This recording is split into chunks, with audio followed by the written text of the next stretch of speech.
Hi friends, எல்லாருக்கும் வணக்கம். என் பேர் செல்வி. நான் தினந்தோறும் ஒரு டிப்ஸு சொல்லலான்ட்டு இருக்கிறேன், மருத்துவ குறிப்பு. அதாவது இப்போல்லாம் முதல்லாம் 45 வயசுக்கு மேலே தான் ஹார்ட் அட்டாக்குன்றது ஒன்று வரும். இப்போல்லாம் யாராக இருந்தாலும் சரி, ஏஜ் அந்த இது காமனாகவே ஆயிடுச்சு. ஹார்ட் அட்டாக், ஹார்ட் ப்ராப்ளம் அப்படின்ட்டு இருக்கவங்க ஹார்ட் அட்டாக் வர்றது ஈஸியாக வந்துடுது. அதிலிருந்து மீண்டு வெளியே வரத்துக்கு திடீர்னு ஹார்ட் அட்டாக் வந்துச்சுன்னா அவங்கள உயிர்ப்பிக்கிறது எப்படி அப்படின்ட்டு ஒரு சின்ன டிப்ஸ் தான் இது. அந்த கல்லுப்பு இருக்குது இல்லைங்களா, திடீர்னு ஹார்ட் அட்டாக் வந்துச்சுன்னா அந்த கல்லுப்பு இருக்குது இல்லைங்களா, கல்லுப்பு எடுத்து இந்த நாக்கு கீழே வச்சிங்கன்னா அது உரப்பாயிட்டு உமிழ்ஸ் அந்த நீர் வந்து சுரக்க ஆரம்பிக்கும்.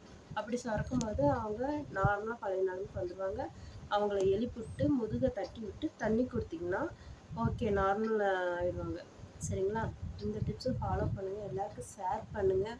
முடிஞ்ச அளவுக்கு ஹார்ட் அட்டாக்லேருந்து அவங்க மீண்டு எடுத்துகிட்டு வரதுக்கு இந்த சின்ன டிப்ஸ்.